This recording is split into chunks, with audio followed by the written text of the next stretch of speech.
Hello everyone, new and old. I'm back. I'm sorry it's been taking a while to make another video. I've been swamped with school, and I know there's a few of you guys that actually look forward to my videos, which is amazing. So I'm sorry about the delay. But I did come back with the treat. And that treat comes from a man that many of you love, many of you hate. He's an astrophysicist, Neil deGrasse Tyson. Neil deGrasse Tyson has created a TikTok to drop knowledge on all of us. You know what I'm saying? What Neil mainly does on his TikTok is he tells us things that we wouldn't know otherwise. They're random questions like, what came first, the chicken or the egg? And he explains it to us in a pretty interesting way. He also has a few terrible jokes that he likes to do that everyone already knows. But, come on, he's old. His TikToks are very knowledgeable, but also kind of cringy. Just look at his very first TikTok. I'm Neil deGrasse Tyson, and welcome to my TikTokiverse. I don't know what the hell a TikTokiverse is, but I might just make that the title of my video. Now, let's get to my YouTube intro-verse.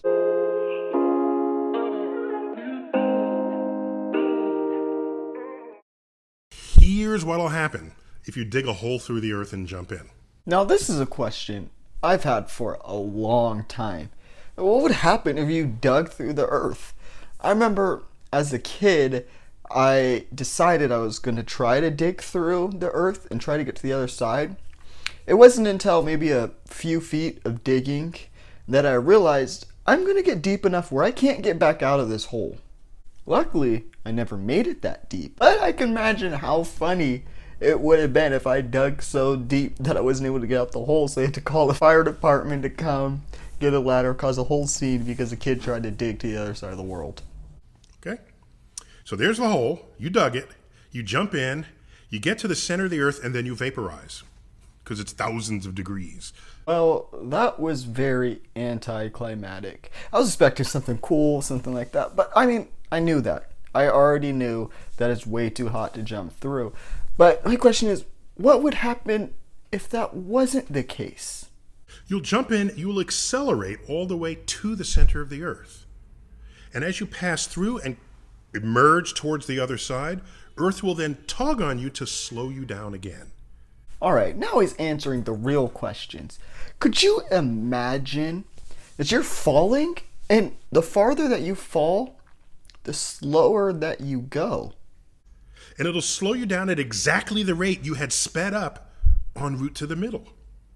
So that right when you get to the other side, right at that moment when you're about to emerge, you'll have zero velocity. Now this would be an amazing punishment for the worst of the worst criminals. You just drop them down, let them go, and as soon as they pop out the other side, get a big old mouth, bah! Hit them like a whack-a-mole, send them back down, and we just keep repeating that process over and over for the rest of their life. Oh, that would be crazy. And then every once in a while, you grab them, you pull them up, you feed them, give them water, and you throw them back down the hole. If you could live forever, would you? If I didn't age, absolutely I would live forever. You know how much money you could make if you lived forever?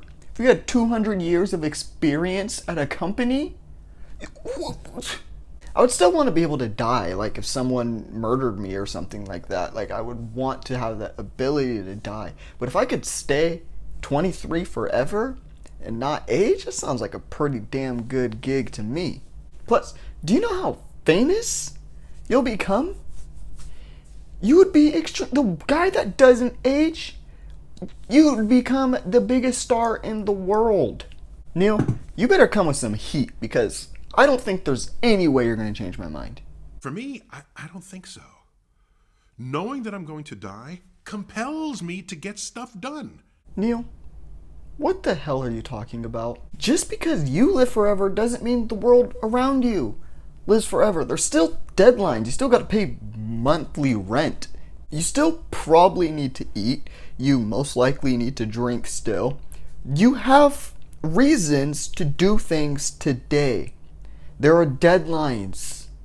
Sure, you could hold off on stuff for maybe a little bit longer, but you still need to get stuff done. You're still living in the moment. If I had an infinite number of tomorrows, which you'd have if you lived forever, you could just always do it tomorrow. Yeah, why don't you just go ahead and tell the bank that?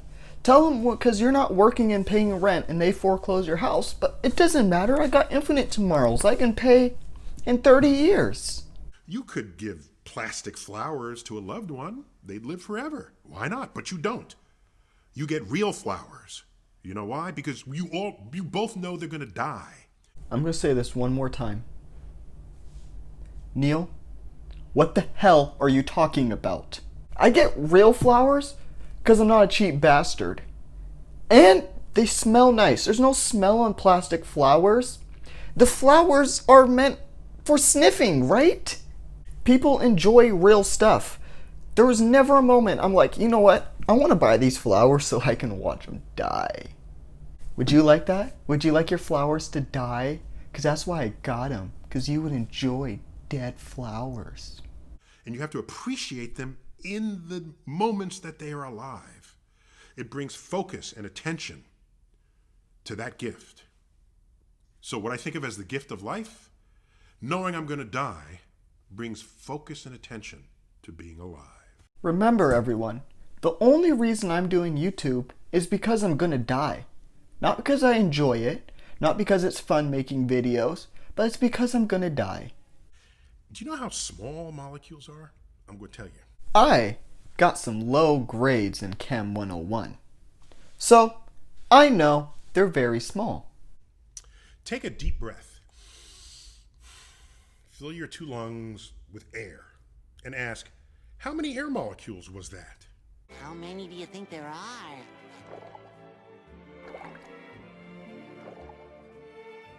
10. Cool. It is so many air molecules, it is more than the total breaths of air in Earth's atmosphere. Little known fact, I've been a germaphobe my whole life, so I don't like where this is going. When I exhale all those molecules, there's enough of them to scatter and diffuse into every nook and cranny on Earth's surface, so that someone else breathing air wherever they are, if we wait long enough, it'll contain molecules that have once been in my lungs. You mean his breath is... Well... I'm breathing air that got exhaled by Abe Lincoln, by Genghis Khan, by Socrates, by Joan of Arc. So, that was disgusting. Now that I've protected myself from Neil deGrasse Tyson's hot breath, I can move on with the video. You've heard the expression, what came first, the chicken or the egg? That actually has an answer. I've already known the answer to this question, so I'm gonna say no comment for now. And it's kind of obvious when you think about it. The answer really is obvious. I don't know why so many people fight over it. The egg came first. It just happened to have been laid by a bird that was not a chicken. The answer was as simple as an egg because of evolution. That's right, evolution. Animals change, they mutate. What we know now as a chicken was different before, like how we were Neanderthals before we were humans.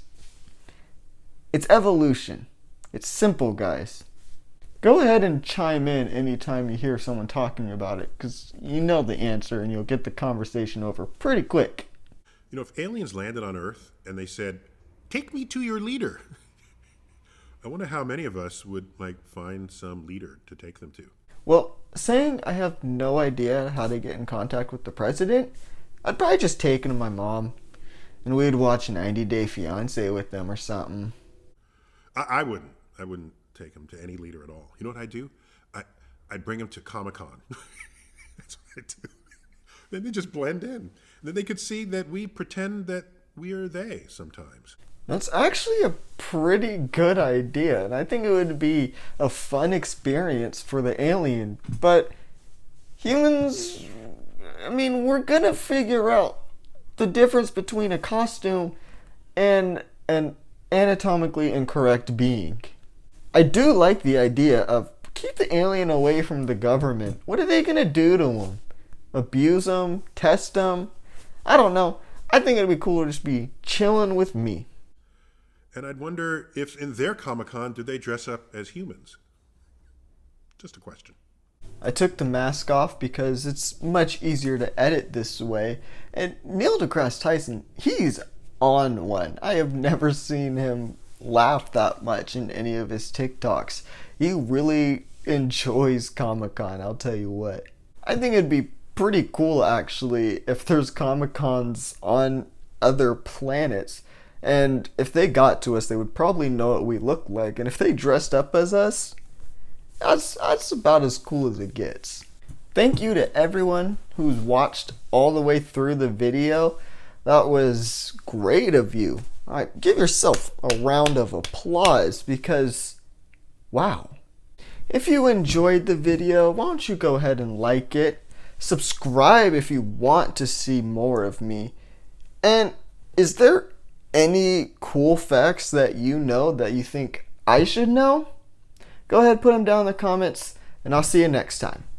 Bye.